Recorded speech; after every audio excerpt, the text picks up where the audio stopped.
Listen closely, because this might be the moment everything changes. Discipline is not something you find, it's something you forge. Not in comfort, not in ease, but in resistance. You don't wake up one day unstoppable. You decide, and then you prove it every single day. There is a voice inside your head that never sleeps. It speaks when you wake up, it whispers when you hesitate, and it shouts when you try to change.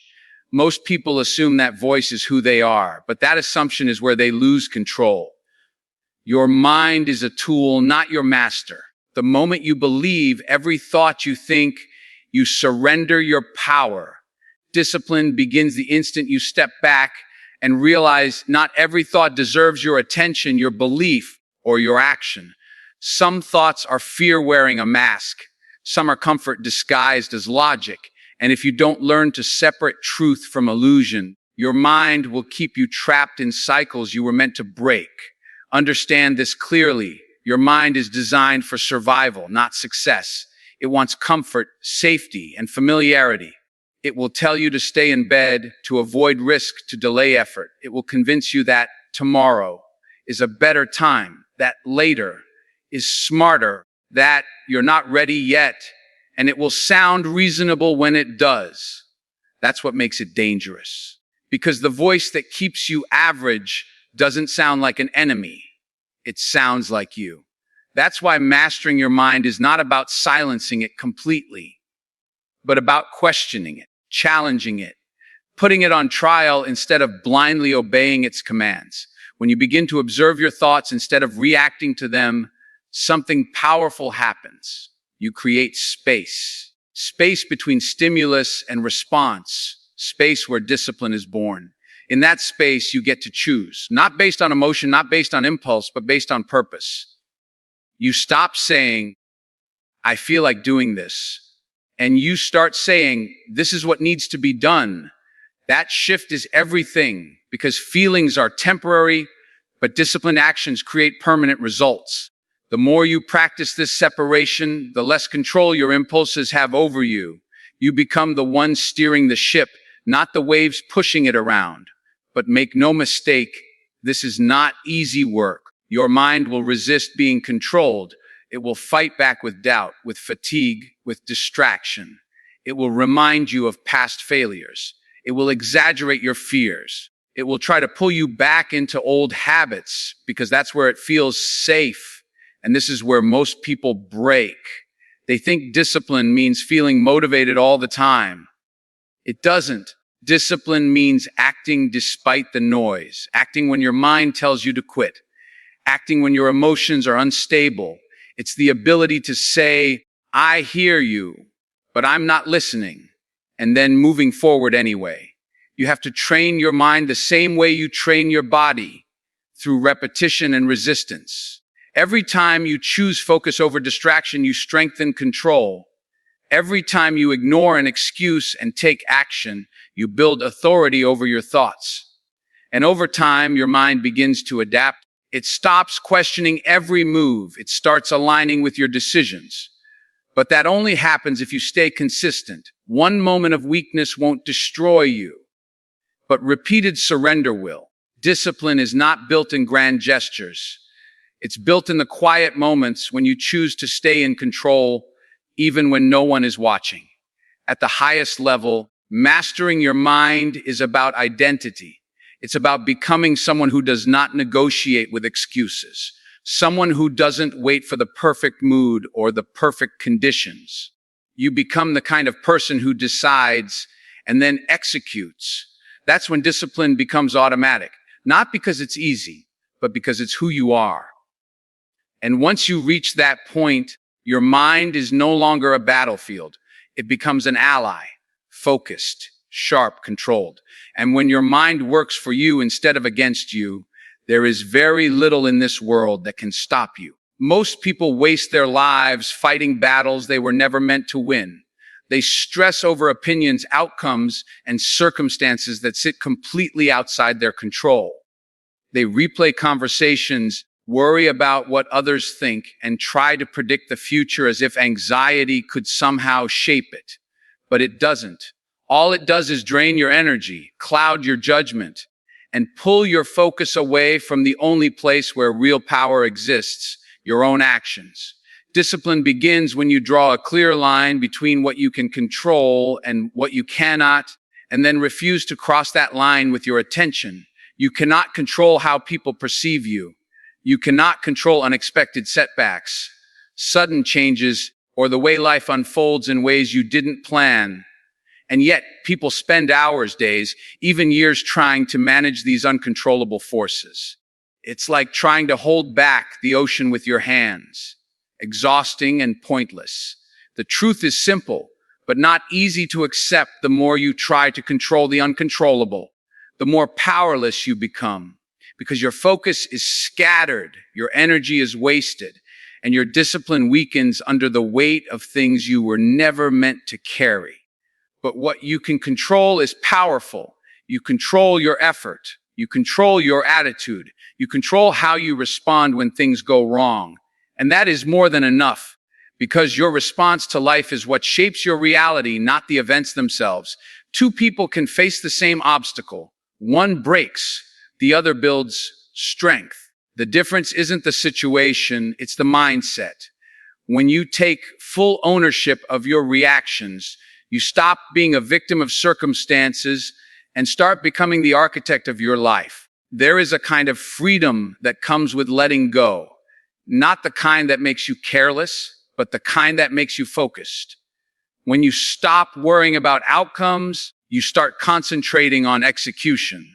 When you stop chasing approval, you start building self-respect. And when you stop fearing what might happen, you start dominating what is happening right now. That's where discipline thrives, in the present moment, in the actions you take regardless of uncertainty. Because you understand that results are earned through effort, not guaranteed through worry.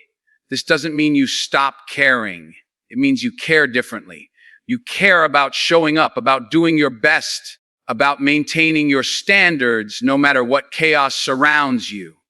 You learn to accept outcomes without letting them define your worth. Success doesn't make you arrogant, and failure doesn't break you. Both become feedback, both become lessons. And with that mindset, you become stable in a world that is constantly changing. You stop riding the emotional roller coaster of external events and start operating from a place of internal control. And that's where true discipline is built, not in controlling everything, but in mastering yourself despite everything. You become someone who stays steady under pressure, who acts with purpose instead of panic, who focuses on effort instead of excuses. You don't waste time asking, why is this happening to me? You ask, what can I do about it? And then you do it over and over again. Because once you fully understand what is within your control and commit to it without distraction, you unlock a level of clarity and power that most people never reach. Every morning, you're faced with a silent decision that shapes the direction of your entire day. It doesn't announce itself loudly. It doesn't demand attention. It simply waits for you to choose comfort or challenge. Most people drift toward what feels easy. They check their phones, delay their work, and convince themselves they'll get serious later. But later rarely comes, because the longer you avoid difficulty, the heavier it becomes. Discipline is built in that first decision, to face what's hard before the world pulls you into distraction. The hardest tasks are usually the most important ones. They require focus, effort, and mental energy. They demand that you think deeply, act deliberately, and push past resistance. That's exactly why people avoid them. The mind naturally seeks shortcuts. It looks for quick wins, easy tasks, and instant gratification. But those small, comfortable choices come at a cost.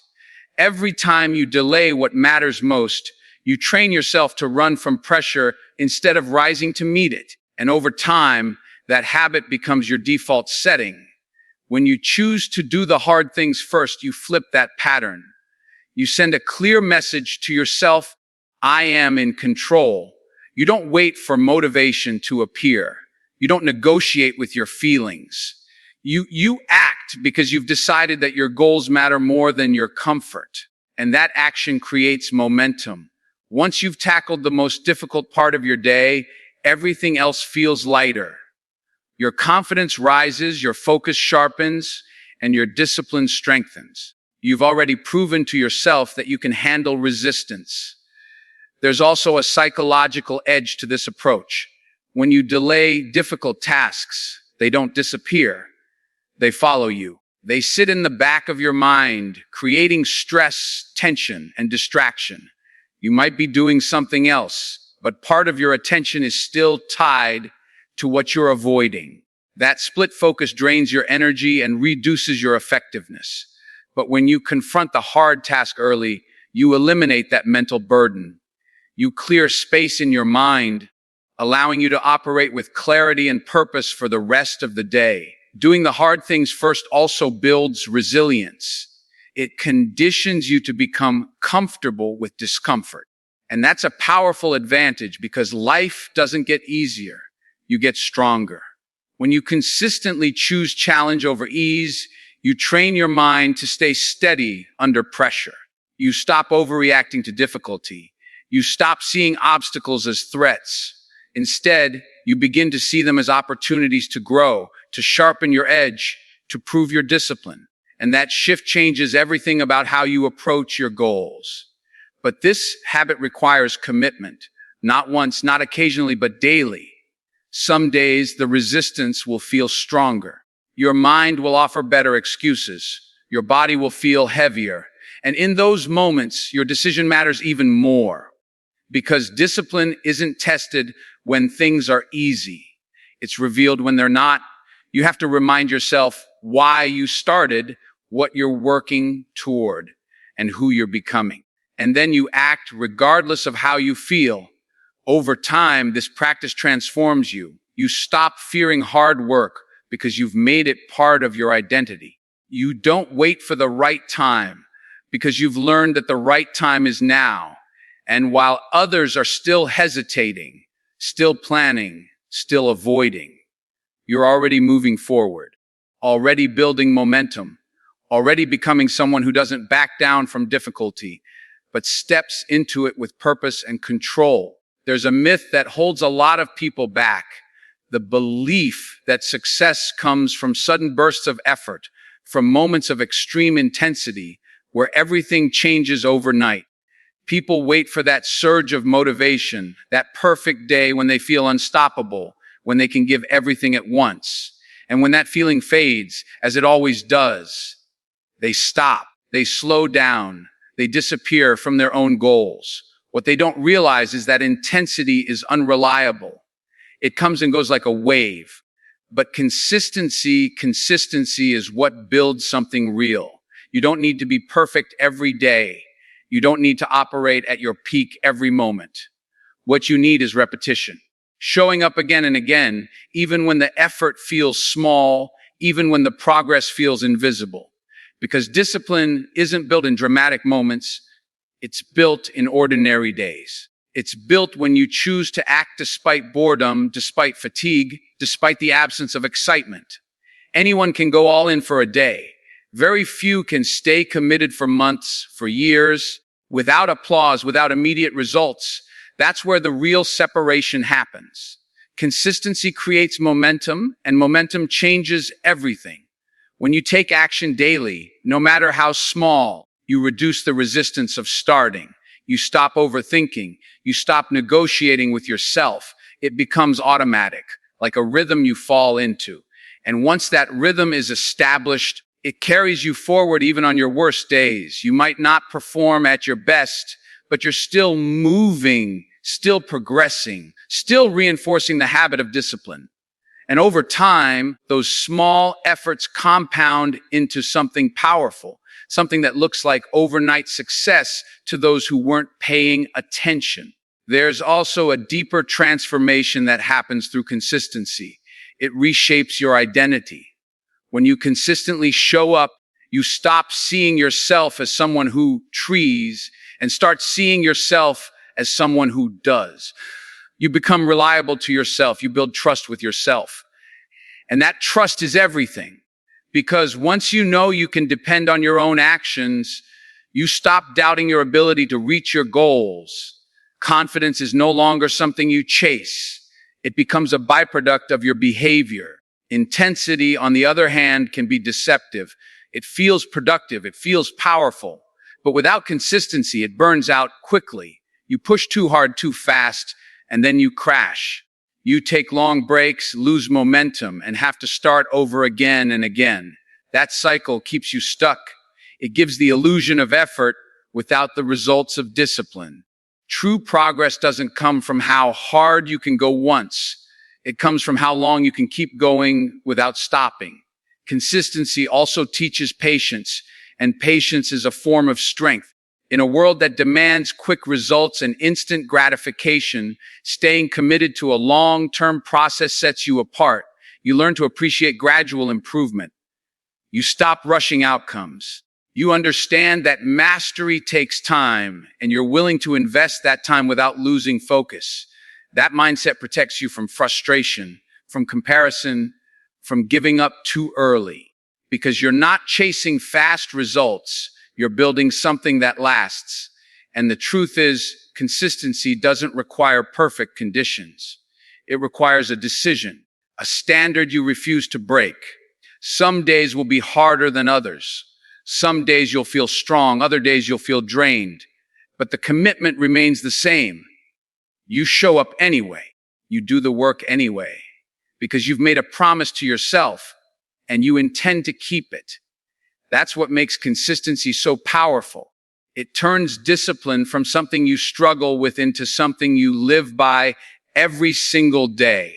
There is a quiet trap that holds most people back, and it doesn't look dangerous at all. It feels good. It feels easy. It feels deserved. It's the habit of choosing immediate pleasure over long-term purpose, scrolling instead of working, comfort instead of growth, entertainment instead of effort. And the problem isn't that these things exist. It's that they become your default response. When your life is guided by what feels good right now, you slowly lose the ability to do what's necessary for what matters later. Discipline begins the moment you break that pattern. Your brain is wired to chase reward. It seeks pleasure, avoids pain, and constantly looks for the easiest path. That's natural. But if you don't take control of that wiring, it will control you. It will convince you that small indulgences don't matter, that one delay is harmless, that you can always start tomorrow.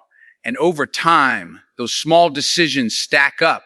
They shape your habits, your identity, and ultimately your future. Because every time you choose comfort over discipline, you reinforce a version of yourself that avoids challenge and settles for less. Detaching from immediate pleasure doesn't mean you eliminate enjoyment from your life. It means you stop being dependent on it. You stop needing things to feel good in order to act. You develop the ability to do what's required, regardless of how you feel in the moment. That's real power, because most people are controlled by their emotions. They act when they feel motivated and stop when they don't. But discipline demands something higher. It demands that you act based on purpose, not pleasure. There's a strength in delaying gratification that most people underestimate. When you resist the urge to take the easy option, you build control. When you say no to distraction, you sharpen your focus. And when you choose effort over comfort, you strengthen your will. These aren't just small wins. They are signals to your mind that you are in charge. And the more you practice this, the easier it becomes to stay aligned with your goals. What once felt like sacrifice begins to feel like strategy. But this path requires awareness, because immediate pleasure often disguises itself as something harmless. Just 5 more minutes, 1 more video. I'll start after this. These phrases seem small, but they carry weight. They delay progress. They weaken discipline. And they create a habit of postponing what matters. You have to recognize these patterns in real time and interrupt them, not with guilt, not with frustration, but with control. A simple decision to shift your attention back to what truly matters. Over time, something shifts within you. You stop craving constant stimulation. You stop needing external rewards to stay consistent. You begin to find satisfaction in the process itself, in the effort, in the progress, in the discipline. And that's when you know you've changed. Because now you're no longer chasing pleasure. You're building purpose. You're no longer reacting to impulses. You're directing your actions. And in that state, you become far more dangerous to your limitations than any temporary comfort could ever be. Most people spend their lives trying to avoid struggle. As if difficulty is a sign that something has gone wrong, they question it, resist it, and complain about it. Why is this so hard? Why me? But those questions come from a misunderstanding. Struggle is not a detour. It's not an obstacle standing in your way. It is the way. The moment you accept that truth, everything begins to change. Because instead of resisting the process, you start working with it. Growth has never been comfortable. It demands effort, patience, and persistence. It forces you into situations where you feel uncertain, stretched, even overwhelmed. And that discomfort is not there to break you. It's there to build you. Every challenge you face is shaping something within you. Strength, resilience, clarity. But if you constantly try to escape difficulty, you also escape the opportunity to develop those qualities. You stay the same, not because you lack potential, but because you refuse the process that unlocks it. There's a mindset shift that separates those who rise from those who remain stuck. Instead of asking, why is this happening to me? They ask, what is this teaching me? That question puts you back in control. It turns struggle into feedback. It turns pain into information. And once you start learning from difficulty instead of fearing it, you become more adaptable, more focused, and more prepared for whatever comes next. You stop seeing challenges as threats and start seeing them as training. Struggle also builds endurance, not just physical, but mental and emotional endurance. It teaches you how to keep going when things don't go your way. It teaches you how to stay steady when progress feels slow. And most importantly, it teaches you that you are capable of more than you thought. Because every time you push through something difficult, you expand your limits. You prove to yourself that you can handle pressure, that you can survive discomfort, that you can move forward even when it's hard. But this requires patience. Real patience. Not the kind where you wait passively, hoping things will improve, but the kind where you keep working despite not seeing immediate results. Because struggle often delays rewards. It tests your commitment. It asks you to trust the process even when there's no guarantee. And that's where many people give up. They want progress without pain, results without resistance. But that's not how transformation works. You earn it step by step through consistent effort in the face of difficulty. Accepting struggle doesn't mean you enjoy suffering. It means you understand its role. You stop taking it personally. You stop letting it discourage you. Instead, you use it. You lean into it. You recognize that every moment of discomfort is an opportunity to grow stronger, sharper, more disciplined. And once you reach that level of understanding, struggle loses its power over you. It no longer controls your emotions or your decisions. It becomes part of your routine, part of your journey, part of who you are becoming. At that point, you don't wait for things to get easier. You don't rely on perfect conditions. You move forward regardless, because you know that the path to discipline, to growth, to greatness, it was never meant to be easy. It was meant to test you, to shape you, and to reveal what you're truly capable of becoming. So now you know the truth. Discipline isn't something you wish for, it's something you practice. It's built in silence, in struggle, in the moments when quitting feels easier than continuing. No one is coming to push you. No one is coming to save you. It's you versus you. Every excuse you make weakens you. Every action you take builds you. So the next time your mind hesitates, the next time comfort calls your name, remember who you're trying to become. Because this isn't about motivation anymore. This is about identity. You either choose the path of ease or you choose the path of discipline. One leads to regret, the other leads to power. And the difference, it's in what you do starting now.